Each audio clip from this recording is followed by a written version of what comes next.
are you really saying? Each one of you holds a conversation every day. What you need to know what you might be saying is one thing with your mouth and another thing with your body. More likely your body is telling the real message. It doesn't matter whether you're trying to read the client better, find the perfect mate, or know if the person in front of you is telling you the truth. Understanding what their body language is essential. Our speaker today, Robin Barnhart, has a unique skill that makes her highly qualified to speak to us on the topic of understanding body language. As an expert behavior detection officer for the Department of Homeland Security, Robin was a certified instructor and is only scientific and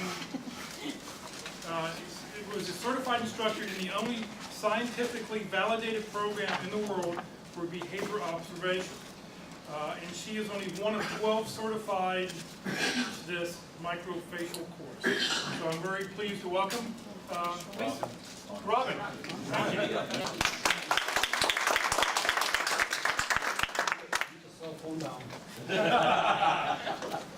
Thank you. Hey, it's fun time. Yeah. Don't you wish that liar's pants would really catch on fire? Or prefabricator. Or prevaricator. Prevaricator. Yes. When people learn what I do for the first time, they typically will straighten their body language or assume that I have become an automatic lie detector. I'll reassure you that's not true. It doesn't mean that I can't more likely identify that. But body language isn't just about identifying whether someone is telling the truth or lying. Body language matters. And I want to give you today some reasons why it does and then help you understand what your body language is saying. I have a friend, Jackie, and she is good. She was planning a trip to Disneyland for her family. She had everything in order. She had the reservations made, airline tickets in order. She had their days planned. Well, literally at the last minute, her son came to her and he said, "Mom, can we go to Disney World instead?" Who would have changed that a couple of days before? Anybody? I think she really wanted to go there because she did. Wow. And literally at the last minute, she was able to change all of those reservations and get everything in order for her new trip. Well, she and her family, they get to the airport. Now, her husband is a police officer, and he goes and he checks in their luggage. And while he is over there, she notices some individuals that have some really unusual behaviors. Now, it disturbs her, but she kind of puts it aside. They're excited about their trip. It's a beautiful day, and she goes on with her kids and they find their seat. She'll learn later that her husband also saw the same people, and their body language, there was something that just really disturbed him as well. But he didn't say anything about it either. Well, they get on the plane and they're settled in, and they're excited, of course. I mean, this is a big trip that they've been planning for a long time. When they're on there, they begin to notice that the flight attendants are also behaving in a really unusual manner. They're not attending to them in the way that they normally do. They're not letting anyone get out of the seat. They're no longer serving them, and they're on their cell phones. And we know you're not supposed to be on your cell phone. Well, when they arrive now in Orlando instead of California, the airport is desolate. That is when they learned that the first plane that they would have been on, American Airlines Flight 11 from Boston to LA, was the first plane into the Twin Towers. Wow. Oh. Those individuals that they saw were the men that flew that plane into the tower. Wow. Body language matters. What was it that they were saying without words that gave away their true intent? And I don't intend to put any onus on them because you know that they've had to reflect on it. But what if they had understood what they were seeing and said something about it? Well, the same is true for you. When you see someone for the first time, instantaneously, they have told you something about themselves.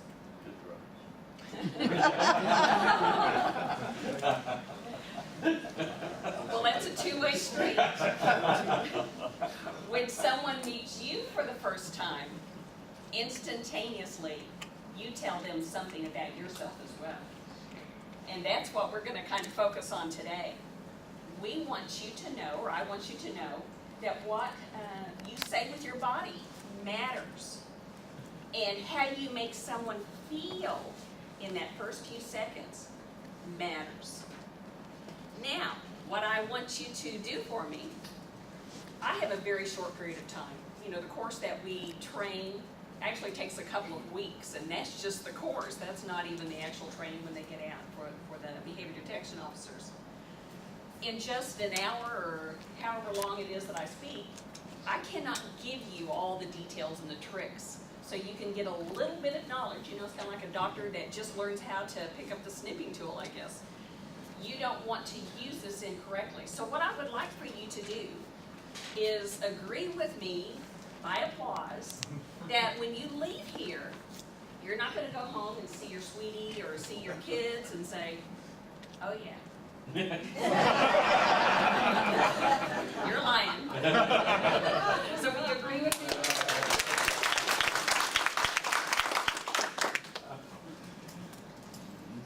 How you make someone feel is more important than what you say.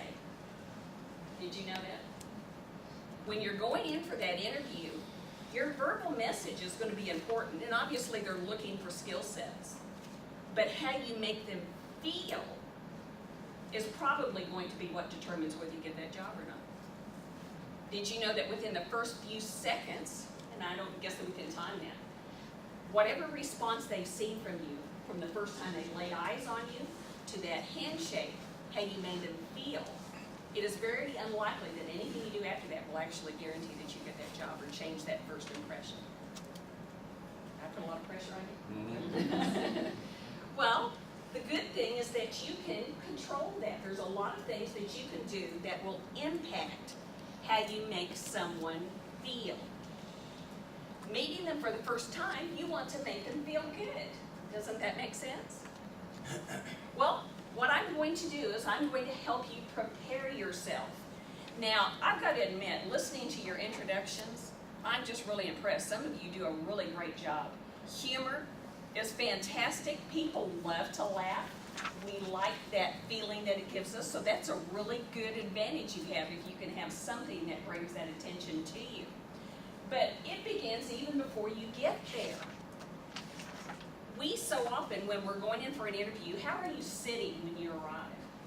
You know, you're sitting in a chair, there may be others there with you, you're sitting here with your resume, you may be reviewing it, you may be in deep thought, kind of thinking about what you're doing, and your whole body language is now kind of huddled up and you're small.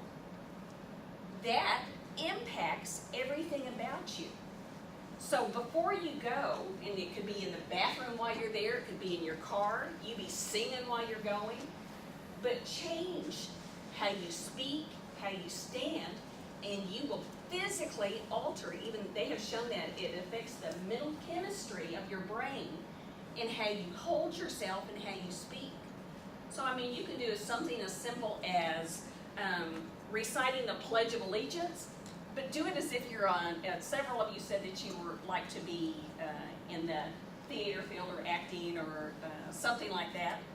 So, you know, the Pledge of Allegiance. I pledge allegiance to the flag of the United States of America. Even the boldness in your tone will impact and change the chemistry in your brain. I also want you to stand up and stretch and make yourself big. They have shown that that small language makes you feel small, and there's a perception and a chemistry in how we go when we get in there. So before you go in, you make yourself big, you stand up. This is going to impact you and give you the confidence that you need. That's right. In fact, all of us do it. Stand up, come on. Yeah. I pledge allegiance to the flag.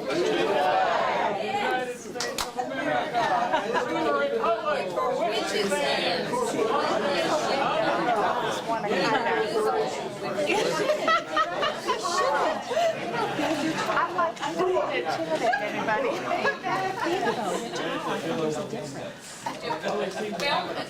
a question was just asked, what happens if you're a small person? Oh, if the other person is small? Well, that person that is smaller is always going to know that they're small. This is my daughter in the back, by the way, my beautiful child back there. And you can see that she's very petite, but she's a whole whopping, 5'2", 5'3". Her sister is only about 5 foot tall. And I guarantee you that she has no problem with making her presence known. So it isn't just the physical size, that's the whole point of this. How you are perceived or how you make people feel will make them see you differently. They may not even know that you were as petite or tiny as you were. So if that person is small, obviously you're not wanting to intimidate or overwhelming, but if they're in the position that they're interviewing you, that's not likely going to be an issue. So make your change before you walk in, how you feel, and even that chemistry and dynamic presence that you put off. That first impression matters. I want to tell you a story, and this is a true story. I would give credit to the person that wrote it if I could find it. It was 10 years ago that I read it, and I've looked online and cannot find it. But it was an article written by a writer, and she was talking about going into her editor and talking with him because she knew was very biased in the way that he would judge people, that he would look at their image and he wouldn't value what was written on their resume. When she would talk to him about it, he denied it. He said, absolutely not. He says, I look at what they have here.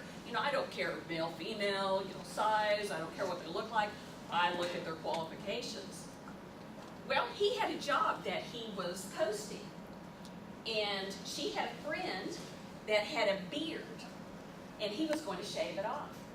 So she asked him to go in twice. Once with the beard, clean, clean. He was going to dress in a nice sport coat or something. And then to go in again afterwards, dressed in a suit and everything. She said, if he notices that you kind of look the same, just tell him you're cousins or something. So the man goes in and has his beard, he's clean and everything. And he interviews with him, and I think he even had the same resume. I'm not 100% sure about that. And then he goes in later, and he's now in his business suit and all clean shaven. Well, her boss, or the editor, came out to her, and after the interviews were done, and he said, I appreciate you sending those people to me. He says, they were great. He says, that first guy was really good. But let me tell you about that second guy. He was incredible. He was awesome. Well, when she told him that they were the same person, he was blown away. He did not know that he was impacted by that appearance as much as he was. Well, what does this do for you? You do it too. We all do it. But the person that you are meeting for that first time does it, even if they don't know that they're doing it. So it matters how we present ourselves when we go there, and we need to be aware of it. That onus is on us. So when you know that you're going to hire or go interview someplace, I know that you've had a lot of this information in here, but I'm a big believer that you go research that company. You see what they wear or how the feel of the company is, and you look like that. Especially with young people today, and I heard the conversation earlier. In fact, you don't have many young people in here. But when young people are going in and interviewing and they want to have the right, and I have my right to have my piercings or my tattoos or whatever, well, sure you do. But when you go in for that interview, they're going to have that automatic response, even if they don't think they do, if it doesn't make them feel good. So for that interview, you match them. That's always, people like people that look like themselves. And then later, after you have the job, you can make your statement. But you don't do it when you're in the process of meeting someone for the first time. That's not the place to make that statement. When you see that person that you're interviewing that first time, you give them a genuine smile. Remember, this is about making them feel good. We also know that the brain registers it. We have a visceral response when people smile at us. So you want to smile genuinely. Now, I would say to the interviewer, but you do this from the moment you get out of the car. In fact, you could just practice it all the way there, anyone that you meet or when you're up in the morning, because again, remember you're setting your chemistry. But you don't know who the person in the parking lot that just pulled in and got your spot that you were going to and that you yell at. You want to smile and wave and go on because you don't know that that person isn't going to be someone that's impacting you later. The receptionist, when you walk in, you don't know what influence he or she has on the person that you're interviewing with. You smile at the people that you meet. Now that genuine smile shows up in the eyes, and I just couldn't resist putting her up there.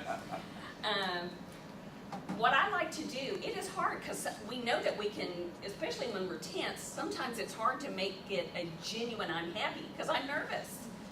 So what I tell people to do is when you haven't seen someone for a long time and it's someone that you care for and all of a sudden you look up and there they are and you go, and you get excited and you want to run over and you're smiling and you hug them or whatever. Well, when you're meeting someone you don't know, remember someone that, or act as if it's someone you haven't seen and brighten up, make that. Now I would say, I like to do the sound effect to show it. But I would suggest you don't do that when you're meeting them. That would be a little awkward. But it's that same feeling when you see them, just brighten up and make that hit your eyes so that you're having a genuine smile. Because remember, how you make them feel is going to matter more than anything else, and it's still within this first few seconds.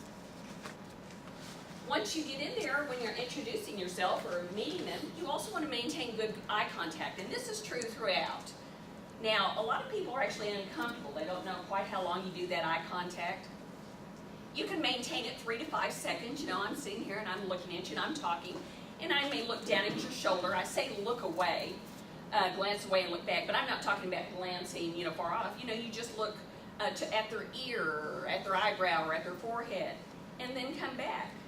And to have good eye contact, what they say is that you should actually be able to tell the color of someone's eyes. So make sure that you are looking them in the eye. Now, this is more important when they are talking, even than when you're talking, because often when we are talking, we're kind of recalling. They should be watching you. Now, as an interviewer, they may be writing and taking notes, but you want to make sure that you are looking at them and having good eye contact, especially when they are talking.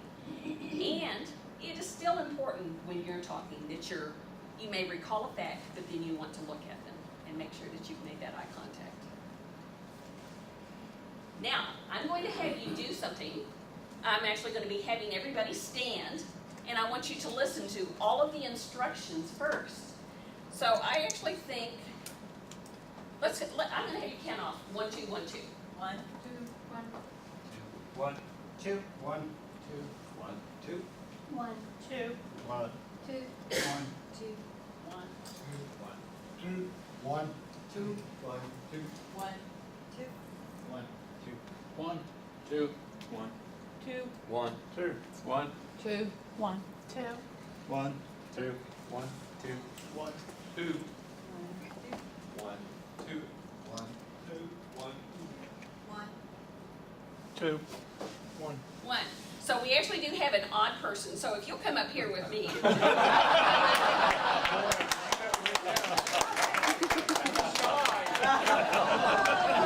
Very odd. She can read body. 40 minutes. You can't tell if you're excited. Now, I had you stand up, but what I want you to do, and I know we have to be cognizant of the time, but I want you to shake hands, or I'm going to follow after the instructions. What I'm going to have you do is shake hands with someone, but I want you to do it with another person of the same number. So that way you're not doing it right with the person that's next to you, because we usually sit next to the people we know. Now, what I want you to listen to is that when I tell you to stand up and find someone that does that, and I'll give you a few seconds to do this, I want you to shake hands with them. Now, why I want you to listen is because you're aware of what I'm saying. You think, okay, she's going to be critiquing our handshake, and I'm going to alter it. Shake hands like you always shake it. I mean, this is for your benefit, so just shake hands like you always do it. And introduce yourself and tell your name, chat for half a second, but don't break that hand contact. During this time, I will then call her out, stop or freeze, and I know it'll be a little bit noisy, so you'll have to listen for that. And I want you to stop. I don't want you to turn your hand. I don't want you to shift a foot, because once we stop, we realize we may feel a little uncomfortable, but I want you to stop and be frozen exactly where you are, and then we'll talk about it. So is everybody ready to do that? All right, stand up and find that person and shake hands. Two. Who's on?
Well, maybe you were supposed to keep that hand shook. Look at your hand and really pay attention to how it is. I hadn't even looked at ours. And then I want you to look down and look at your feet. And then you can sit down and find your seat, and we'll talk about it. Can we unplug? My feet are about.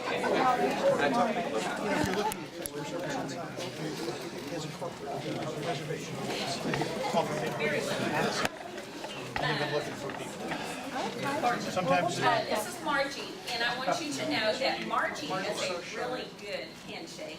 Now, when I looked down at it, and I'm busy talking too, so I wasn't paying that much attention. But when I actually looked, you see that our hands are actually vertical. I have to stop there, one horizontal, vertical. This is vertical, and that's a very good sign. And I think I may have a handshake with purpose. I forgot to put that one up there. But when you meet that person for the first time, you want to make sure that you have a vertical, or you offer your hand in a vertical manner. What that is doing is putting yourself on equal ground. Now, some people, and that's where I was wanting you to look at your own, they will offer their hand, and they offer it in this position. Y'all will see what I did? I just put myself in the dominant position. Now, if you're applying for CEO, that might be okay. But if you're applying and shaking hands with the CEO, you probably don't want to do that. You want to have your hand, again, on that vertical position. Now, that person that did that, if you put your hand on, yeah. If she has offered her hand to me that way, if I wanted to, a very gracious way to balance that, I think I had it. That's the dominant position. Very gracious way. Very gracious way to handle that one is to put your hand on top. Now remember, this is about how you make someone feel within that first few seconds.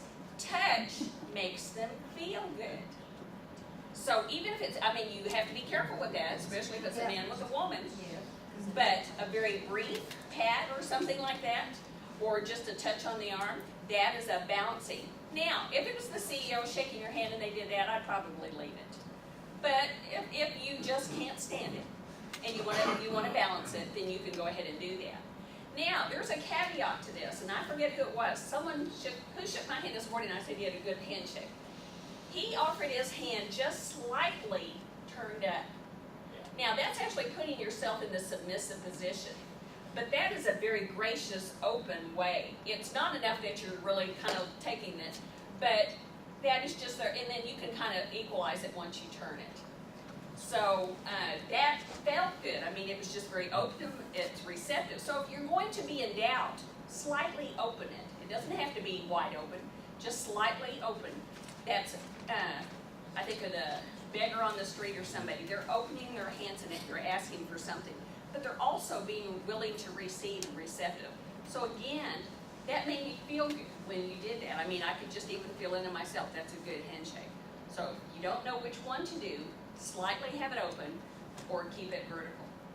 So thank you, Marjorie. Welcome. Does that not, like if a woman and you're interviewing with a man, if it's in a situation where you're essentially going to have to be a fairly powerful person, does that not send a negative sign? I mean, Are you talking about having it open? yeah. With a woman, I probably would be less inclined to do it, especially if it's with a man, and I'm going to be talking very specifically about some things that we as women often do that can kind of sabotage yourself, but that is an outstanding point. Remember, if you're applying as the CEO of a company, that is still a good thing to do. And it's not too submissive is where it's bad. But again, I'm just talking about just a slight open. It's not really putting anything, but it's a response, and then you correct it even when you're shaking your hand. Now, what direction? I am. Now, y'all saw this. I didn't mean to reveal it too early, but all of us know that we don't like that fish handshake, do we? You reach for someone and they kind of grab your fingers and it's kind of like, ooh, they didn't really want to touch you. Well, you know, we are certainly germaphobe in this society today. For this point, or for this interview, or when you're meeting someone, you need to put that aside. Get over it. If you're just really bad at it, put some wet ones in your pocket and wipe your hands later or something, but you certainly make it very discreet if you're doing that. But you want to have a good, firm handshake. Even a handshake that's like this, that's just real limp. You know, you don't really feel like they're shaking that hand at all. And it's just, it makes that person feel. Even if they don't know they're doing it, there is a visceral response to your handshake. Now, men often with women will sometimes not shake as firm because they're afraid that they'll hurt their hand or something. Don't crush their hand, that's the other side. You don't want a bone crusher. It's not a wrestling match, even with this interviewer. If it's a big tough guy out there and he shakes your hand, protect yourself. I want to kind of spread and open it up so that I can, yeah. But you kind of match that handshake. So something in how it makes you feel, a good firm handshake is how you want to make that person feel. Now, if someone happens to grab your hand like that, or sometimes it's just a mismatch, you know, we never quite got it, and you take the initiative and say, let's do this right, I'm going to put it, and you recorrect that handshake. Introduce it again and start over. So that way, you want to leave them with the feel that you have a nice, solid, firm handshake, and that's setting the foundation for how they feel about you. Isn't that good? All right, those feet I had you look at, and I just did 3 pictures in one here. When you're talking with someone or meeting them for the first time, your feet should be facing them. Now, if there's more than one, you know, our feet typically are a little bit spread, you know, have an angle. You kind of include everybody in that. You know, if you're in a semicircle, you would kind of turn it at an angle, and you want everybody in there.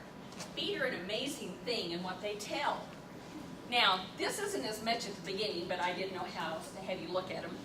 Certainly when you're leaving or if you're talking for any period of time, when you're talking with someone, now if you're just sitting there chatting and you know after a while they kind of relax and they have one of the foot, I'm not talking about that. I'm talking about when someone is readily talking with you and maybe it's kind of winding around but you still have information you're wanting to convince them.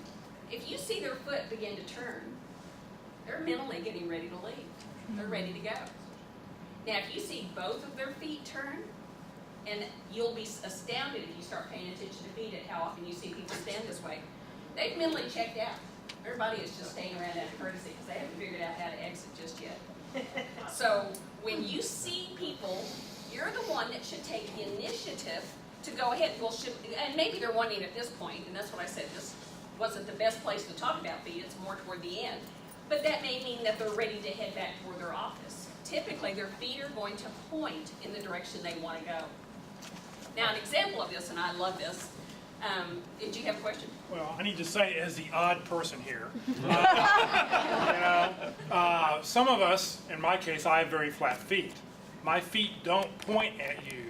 They were always at an angle like that. That's because my feet are flat, flat, flat. No, now I'm not talking about the angle here because these are my feet. if they had been slightly wide, that's how you want them. I mean, that's a normal, but that's what I'm saying, they should include you. But what I'm talking about is that even in standing here, or even if you're relaxed, when that foot begins to turn, and I probably didn't turn it Oh, that one, okay. so they're actually pointing in another way. All right, And never mind. I'm gonna give you an example of a, well, let me tell my story and then tell me if it fits in. I had this young man, it was actually at the National Speakers Association, and it was this young man's first time there. And I had talked to him before and knew that he was wanting to go to the luncheon afterwards.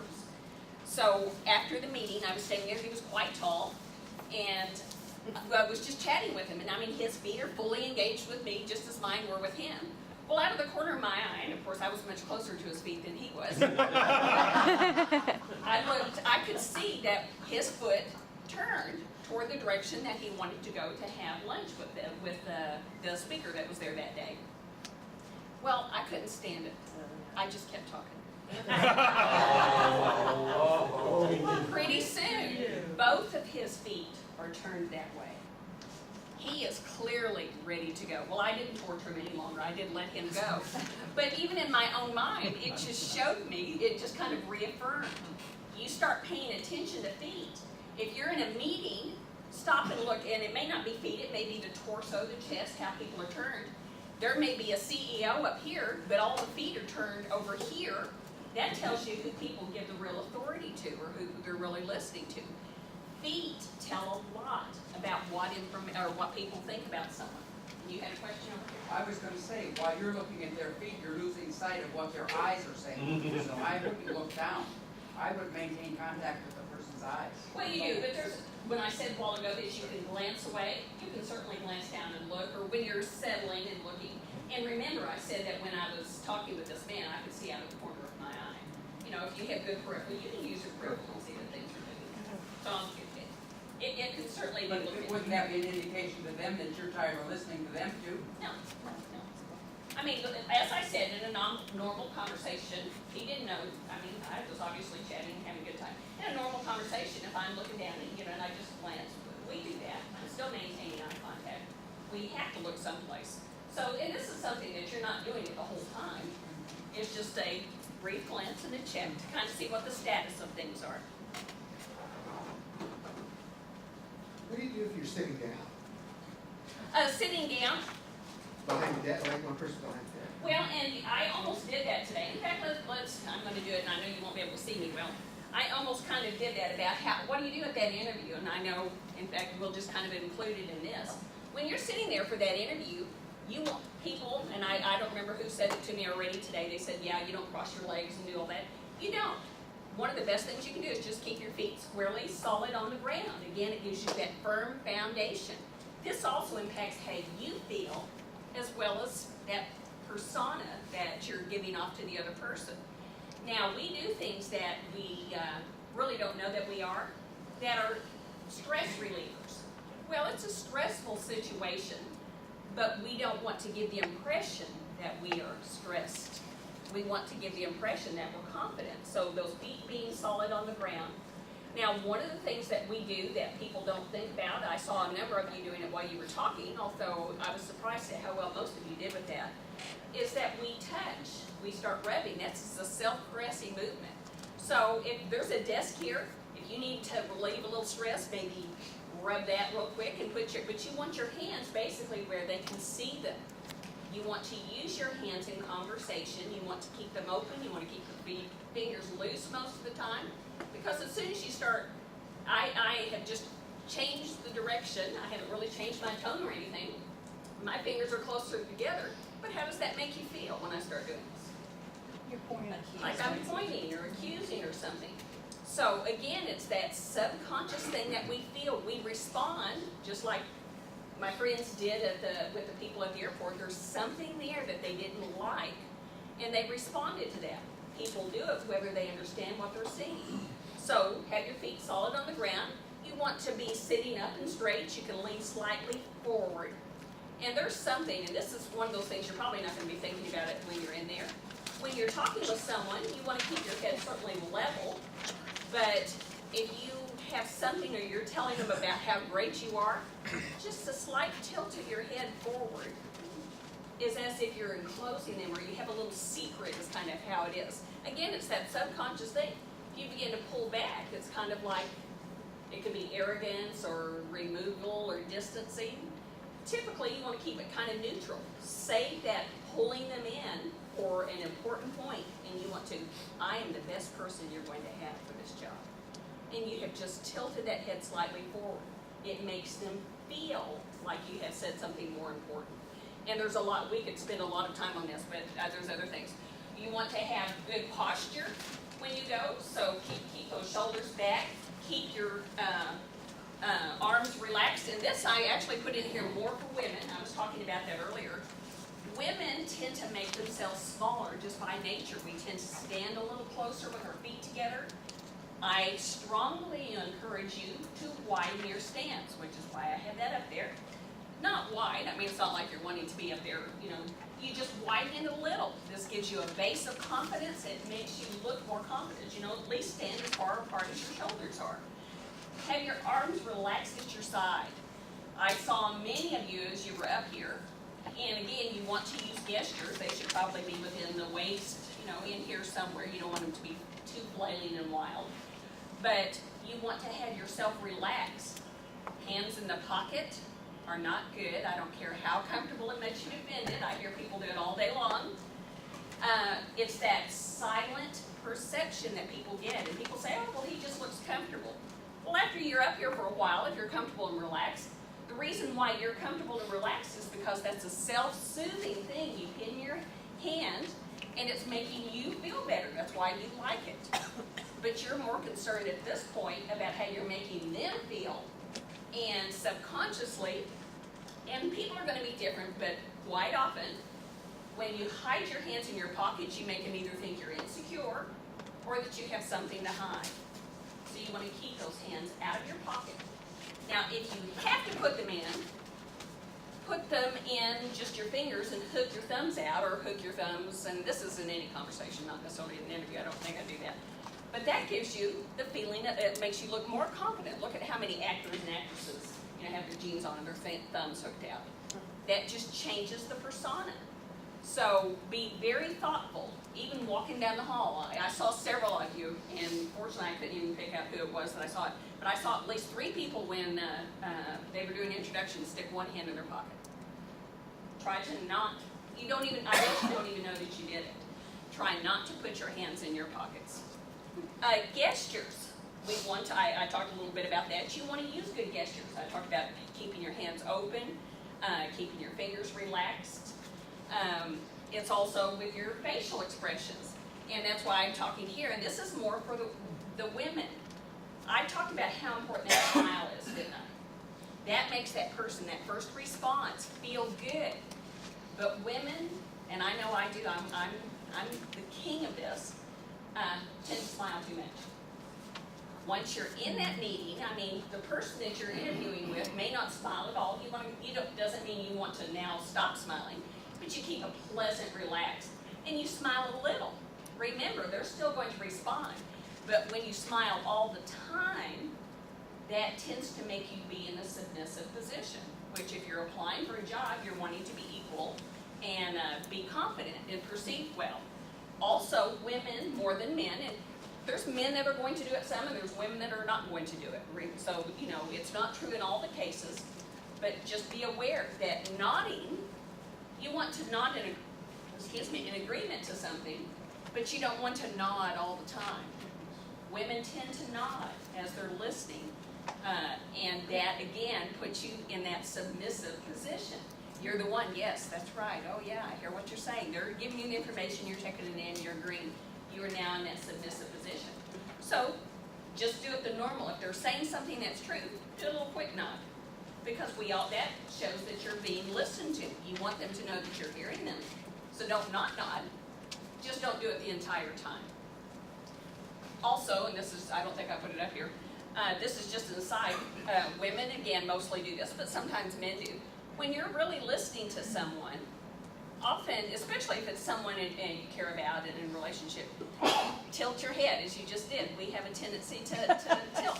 That's a good thing. I mean, you're listening to a conversation here. That's what I would hope to see some. But in this business meeting, if you sit there with your head tilted all the time, that again, and this is again more women, tends to put you in that submissive position to try to keep that head level.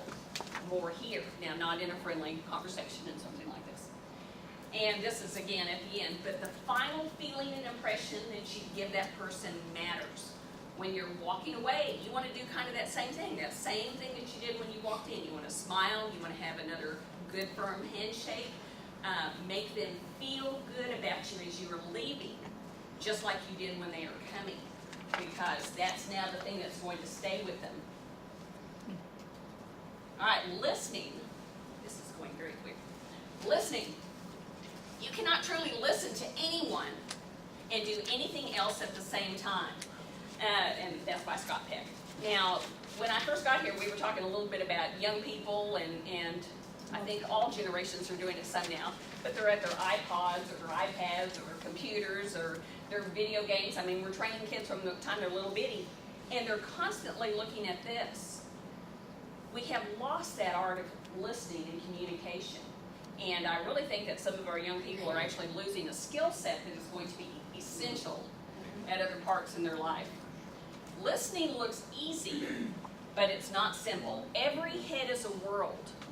Now, this I want you to really think about. When I'm talking to you all, I guarantee that I could talk to you even right after, but certainly in a few days and then in a week, and each of you would have remembered something different. You may even think I gave you a different message. And it's because your head has all its own stuff going on. You're thinking where this fits in.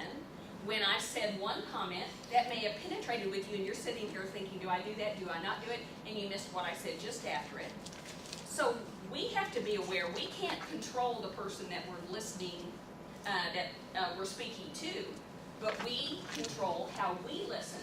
So when I'm speaking to you, the onus is now on you to be accountable or responsible with understanding about listening.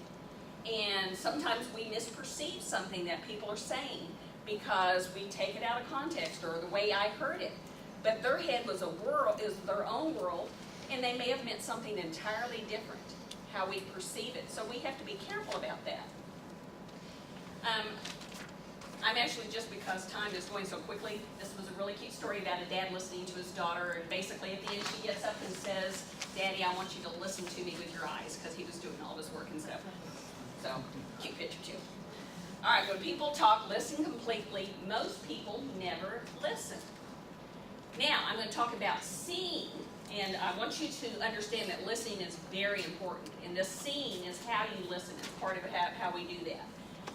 Now, there's a couple of things with listening and seeing in order to listen, and that's that you have to understand two things. There's a baseline. You have the environment, the situation that's going on, as well as the baseline of that individual.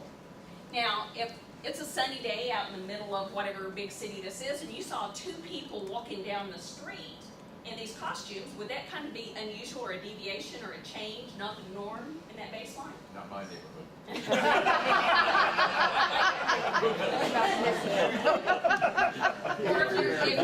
if you're at a cake contest, you just enter this cake into it, and yet you see someone show disgust when they're telling you good things about the cake. Would that be kind of unexpected? All right, we're going to talk about those. With those, you need to have context. You have to understand what's going on. So and if you take away anything you do that I say today, take away, ask questions. I said ask a question. You may ask more than one. The people that were walking down the street, you might go up to them and say, hey, what are y'all doing out here today? And they hand you a flyer and they say, we've got a circus that's fixing to start this Saturday at whatever. Would you now have context to what was going on there, to what didn't fit? Well, is there anyone in here that likes to bake? Bake? Tell me your, Marion, you have just made this cake. Isn't that beautiful? Didn't she do a good job? Wow.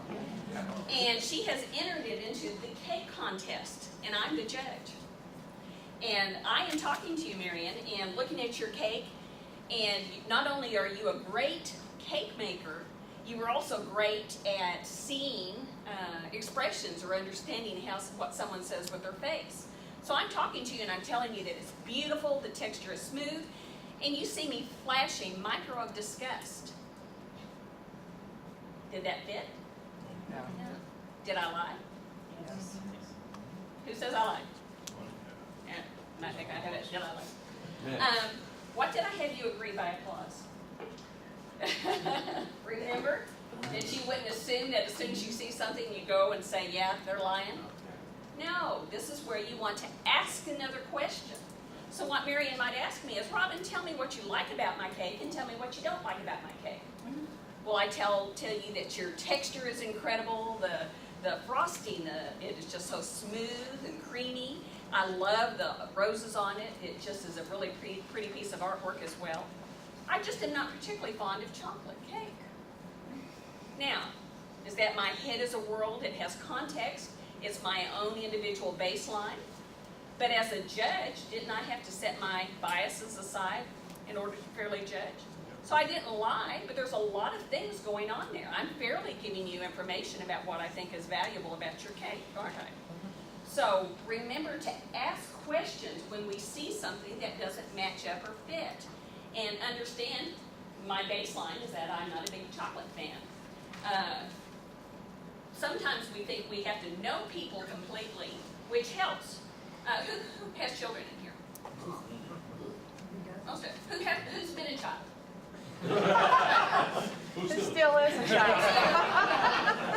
We know our children or our parents knew us better than anyone. We can tell the baseline of that individual.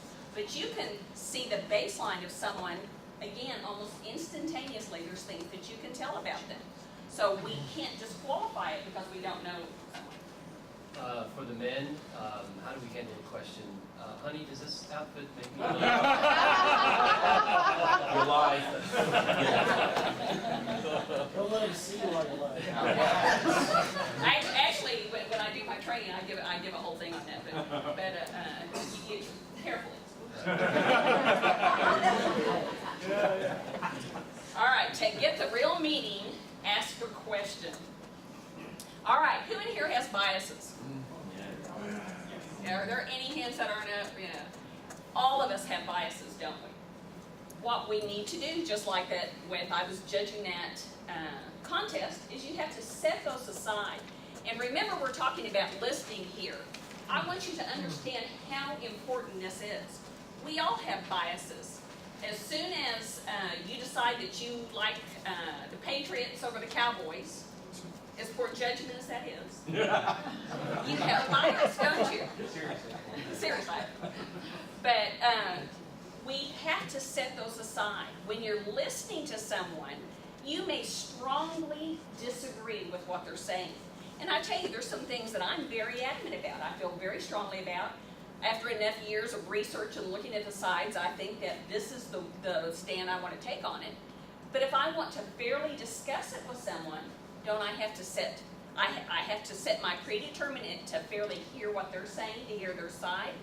If I'm just waiting to jump in and argue, I can't fully listen and hear what they are saying. And it's also going to help you if you have information on the other side to adequately respond to them without that emotion or upset that we might do otherwise. With this, you have to decide to see what is being said. You can hear me here and take in this information and walk away and do nothing with it. You have to make a choice in how you listen. It takes some training. You know, even with the expertise that I have, and I've spent a lot of hours just sitting and watching people, and that's my job. Your brain kind of tunes out occasionally. But you have to choose that this day, this is what I'm doing in this conversation, that I'm really going to see how that person is feeling about that.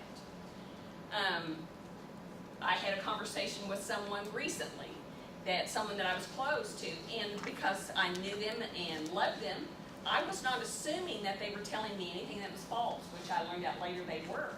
But I wasn't looking. I wasn't looking, deciding to see what was being said. I was just taking it in with the emotional response. All right. Are there any questions right now? And I've got one more story. Sure. These are great ideas when you're face to face. For a phone screen, of course, we've heard put up a mirror, and that shows you what you are feeling. But do you have any pointers to how to project through to the other person and make them feel good? Well, pulling out the mirror is exactly, that's why you are doing it, to project what they're feeling, because when you just start talking, we kind of don't hear ourselves.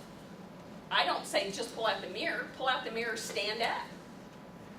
The exercise that I talked about was saying the Pledge of the Allegiance or whatever to change the tenor in your voice. You want to speak with confidence.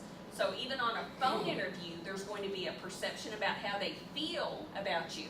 So you want to speak with confidence and clarity, and that's why you want to stand up in front of that mirror and smile, because the smile can be heard in your voice, and that is going to change it. I mean, some of us may have poor diction, or there's things that are going to be more difficult to overcome, but we have to rehearse on that. And if you're standing in front of a mirror, you're more likely to see yourself accurately as opposed to how you think you sound when you're listening to the other person mostly.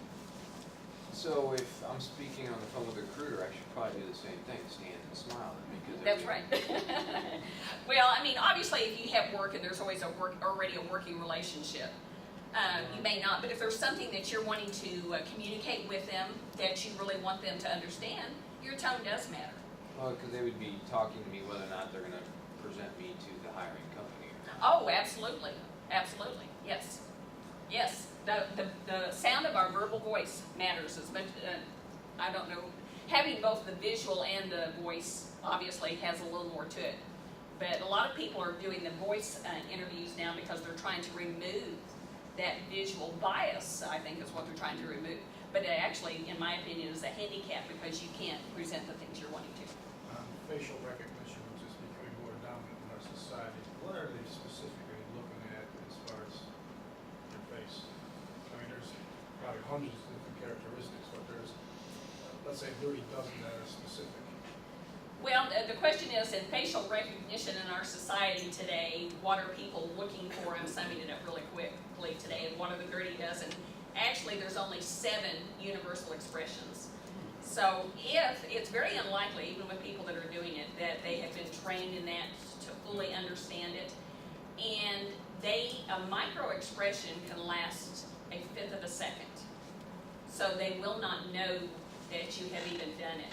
So it's unlikely that the person that's looking at you is going to see those things unless they're very good, or there's some people that have a natural instinct, or you just feel like something happened there, and that we all respond to that. I don't know that in interviews people are doing the facial recognition as much. They may think they are, but they are still, they're going to respond to all of those other things. So. Retailers in New York are using it. Well, facial recognition, and that's more for if they're actually looking for a terrorist or something, you know, someone with a criminal intent. If you're a criminal, I'm not going to give you the clues. And if you're not, I wouldn't worry about it. All right. There's a difference between what you hear and what you say are 2 different things. And I think it takes an art to figure that out. What are some suggestions that you may have for people to understand how to do that? There's a difference between what you hear and what you say, and what are some tips on how to make people comprehend that better? Well, I believe that what I've been telling you so far should be helpful in that, because how you make them feel is going to weigh more than what you say anyway.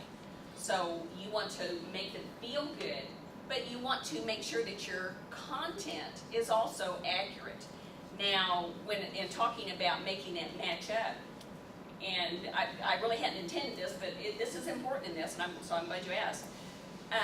Tell them you want the job. You know, tell them that you're good. Part of that making yourself feel good, and again, this is women more often than men, but I know that there are some men that are very timid.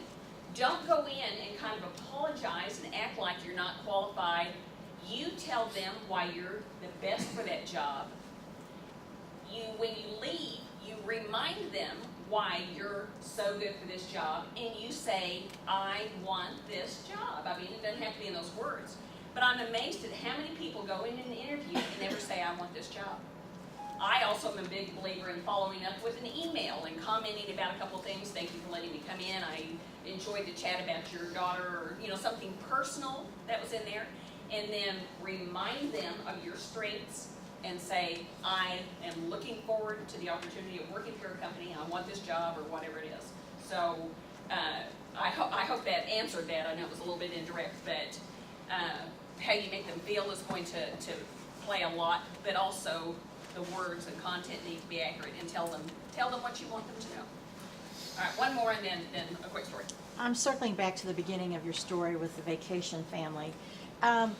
The wife that noticed something, is it because her husband was a police officer and she had some perception, or it was just like any one of us could have noticed the same things? Any one of us could have noticed the same things. The question was, the wife in my first story, was she more adept because her husband was a police officer? Actually, most police officers can't tell a liar from a truth teller any better than the average citizen. And that's why our training is so important, and we're trying to introduce it more and more. So any of us respond, and that's why in going for that interview, it's so important, because we respond physically to people's behaviors. We don't understand it. We don't know that we've seen a micro on there that we are responding to. What you have today now is that you should have an awareness to actually look for something that doesn't fit and ask questions there. All right, that's really the last one. I just have an answer to the does this make the question? Deflect it and avoid it. First, the answer is, I just don't like the way that color does, what that color does to your eyes. Just answer another question. Say you don't like it. The second, but the real answer is go clothes shopping with your wife. When she wears it out of the dressing room, all you have to say is, I don't like that. Very good. How many Very years good. have you been married now? All right. Minis. You're listening to an expert. Yes. I would take his input. yeah? Good advice. Oh, okay. All right. I was traveling all the time when I was working for the Department of Homeland Security and doing my training, so I would be in and out of the airport here locally all the time. And Joe had been one of my coworkers there, TSA officer. He was at the checkpoint, and I hadn't seen him in some months. Well, when I saw him, it's 10 o'clock at night.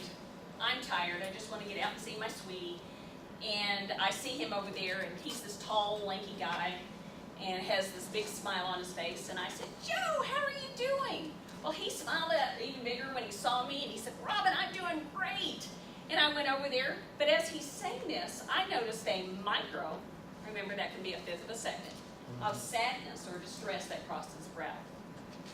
Now, I know you don't understand or know that, but you would react. If you felt it, you don't have to have the explanation of it. But I visually saw it. Did he lie to me? Don't know. Thank you. That's right, we don't want to assume he lied. What that did was it caused me to ask another question. So I stopped and I said, now Joe, you tell me how you're really doing. And you know, his whole countenance changed, his arms relaxed, and he said, you know, my dad's really sick. I love that. By being able to see one thing that didn't fit, that caused me or allowed me to ask a question where I wouldn't have normally, I was able to ask my friend a question and find out something about him that gave me the ability to give some comfort that day. Watch people and listen to them wisely and ask questions, and you will change your relationships, and you'll also change those interviews. Thank you.